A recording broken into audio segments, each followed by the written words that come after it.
देखिए, ऐसा नहीं है कि पुलिस और सरकार को मालूम नहीं था उसके अपराध के बारे में, बिल्कुल मालूम था। और आज जो खुलासा हुआ है वो तो बहुत चौंकाने वाला है।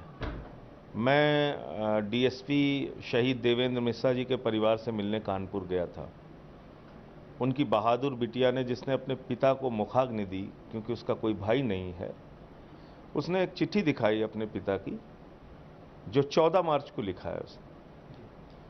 तो देवेंद्र मिश्रा जी ने 14 मार्च को वरिष्ठ पुलिस अधीक्षक कानपुर को ये चिट्ठी लिखी है।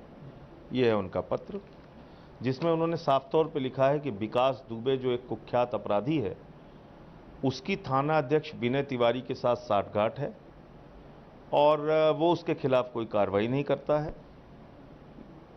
अगर कार्रवाई नहीं की गई तो किसी बड़ी घटना को ये लोग अंजाम दे सकते हैं, कोई गंभीर बड़ी घटना हमारे साथ घटित हो सकती है।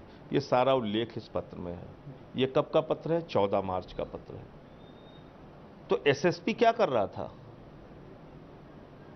पुलिस के एक वरिष्ठ अधिकारी को उनका डीएसपी सूचित कर रहा है कि थाना अध्यक्ष दुर्दांत अपराधी विकास दुबे के साथ मिला हुआ है। एसएसपी ने क्या किया उस पर? उनके खिलाफ कार्रवाई होनी चाहिए, उनसे पूछताछ होनी चाहिए। विनय तिवारी जो है, उसको सस्पेंड करना मात्र कोई सजा नहीं है, उसकी बर्खास्तगी होनी चाहिए, गिरफ्तारी होनी चाहिए, पूछताछ होना चाहिए।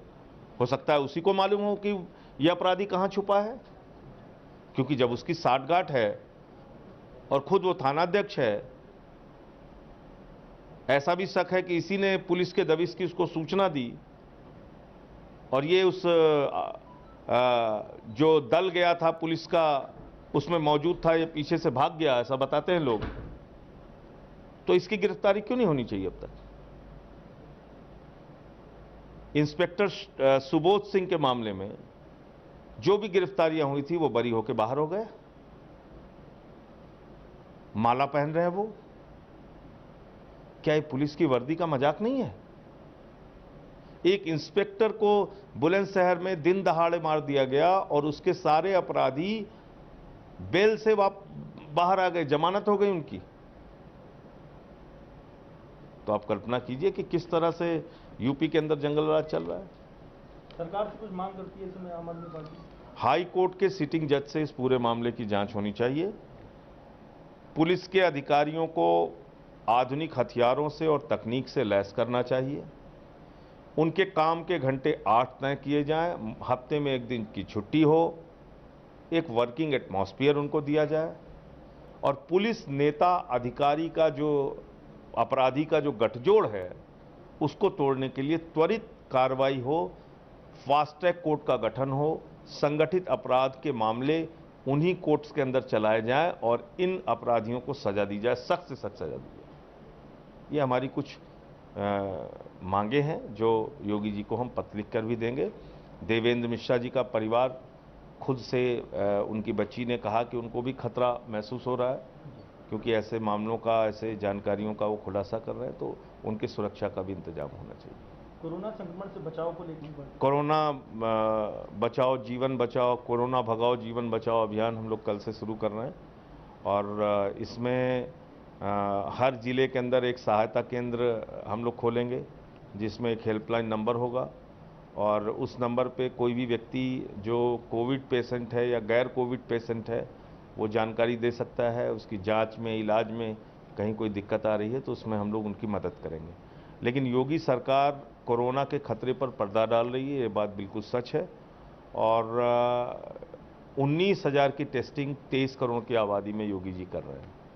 अरविंद केजरीवाल जी 2.5 करोड़ की आबादी में 23,000 टेस्टिंग पर डे कर रहे हैं। तो केजरीवाल जी के मॉडल से योगी जी को सीखना चाहिए। और इसलिए मैं ये बात कह रहा हूं कि आज 70.22% दिल्ली का रिकवरी रेट है। मरीज ठीक हो रहे हैं वहाँ। होम आइसोलेशन में 80% लोग ठीक हो रहे हैं। उनको चिकित्सा सुविधाएं उपलब्ध की जा रही हैं। जांच ज़्यादा से ज़्यादा अधिक की जा रही है। जांच अधिक होने पे अगर बीमारी पता चलता है, लोग होम क्वारंटाइन कर जाते हैं, उससे ठीक हो जाते हैं, अपने आप को होम आइसोलेशन में रखते हैं, उनको घर पे ही डॉक्टरी परामर्श मिल जाता है। घर पे ही इलाज मिल जाता है। जब केसेस का ज़्यादा पता चलता है उसके हिसाब से जो सीरियस होते हैं उनको बेड का, वेंटिलेटर का इंतजाम सरकार करती है। केसेस पता चल जाते हैं तो उनके होम आइसोलेशन होने की वजह से संक्रमण और फैलता नहीं है, वो घर से बाहर नहीं निकलते ऐसे लोग। तो इसलिए जांच सबसे पहले ज़्यादा ज़रूरी है। टेस्टिंग और टेस्टिंग का जो फार्मूला है केजरीवाल जी का, उसको योगी जी को अपनाना चाहिए। No testing no case, no FIR no crime के फार्मूले पे योगी जी चल रहे हैं, उसको बदलना चाहिए।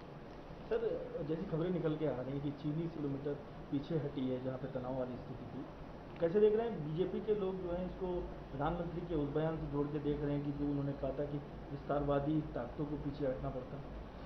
देखिए, मुझे लगता है कि कई प्रकार की खबरें चीन को लेके समय समय पे आती रही हैं। इस पे कोई आधिकारिक बयान जब तक ना आ जाए कोई प्रतिक्रिया देना ठीक नहीं होगा। जी। अभी तक हम लोगों ने देखा कि पैंगोंग झील पे जो फिंगर पॉइंट 4 से लेके फिंगर पॉइंट 8 तक का जो हमारा एरिया है, जो हमारा पेट्रोलिंग पॉइंट है, वहाँ पे चीनी सेना बैठी हुई है और उन्होंने हमारे उस पेट्रोलिंग पॉइंट पे कब्जा कर रखा है। हमने ये भी देखा कि हमारे सीमा के अंदर घुसे हुए थे, जिसको हमारे जवानों ने उनको जब खदेड़ा, उनके साथ मुठभेड़ हुई तो उसमें हमारे 20 जवान शहीद भी हुए। हमने ये भी देखा कि चीनी सेना को पीछे करने के लिए सैन्य अधिकारी स्तर पे वार्ता हुई, राजनयिक स्तर पे वार्ता हुई, कई तरह के प्रयास सरकार की ओर से चल रहे हैं। इसका परिणाम जब सामने आ जाएगा तो उसमें बहुत सारी चीज़ें साफ हो जाएंगी। हाँ, ये जरूर है कि भाजपा वाले वो भाषा बोल रहे हैं जो भाषा चीन बोल रहा है, वो बहुत दुर्भाग्यपूर्ण है। हम कहते हैं चीन दादागिरी कर रहा है, बुरा भाजपा को लगता है। हम कहते हैं चीन गुंडागर्दी कर रहा है, चीन हमारी ज़मीन पे कब्जा कर रहा है, बुरा भाजपाइयों को लगता है। क्यों बुरा लगता है भाई? क्यों इनको बुरा लगता है? तो ये जो भाजपा के लोग चीनी एजेंट बन के घूम रहे हैं पूरे हिंदुस्तान में, इनको अपनी सोच को बदलना चाहिए। तुम हिंदुस्तानी हो, तुम पहले हिंदुस्तान की चिंता करो। तुम खुद ही कह रहे हो कि नहीं, चीन ने हमारी 1 इंच ज़मीन पे कब्जा नहीं किया, तो हमारे 20 जवान शहीद कैसे हुए? उनकी शहादत को तुम अपमानित कर रहे हो। तो भाजपाइयों को चीनी एजेंट बन के काम नहीं करना चाहिए, उनको भारत का साथ देना चाहिए, भारत की सेना का साथ देना चाहिए। भाजपाई दुर्भाग्य से वो भाषा बोल रहे हैं जो भाषा चीन बोल रहा है। चीन भी कह रहा है हमने भारत की ज़मीन पे कब्जा नहीं किया, भाजपाई भी कह रहे हैं उन्होंने हमारी 1 इंच ज़मीन पे कब्जा नहीं किया। अरे भाई, अगर उन्होंने कब्जा किया उनसे लड़ो, उनको भगाओ, तुम्हें बुरा क्यों लगता है?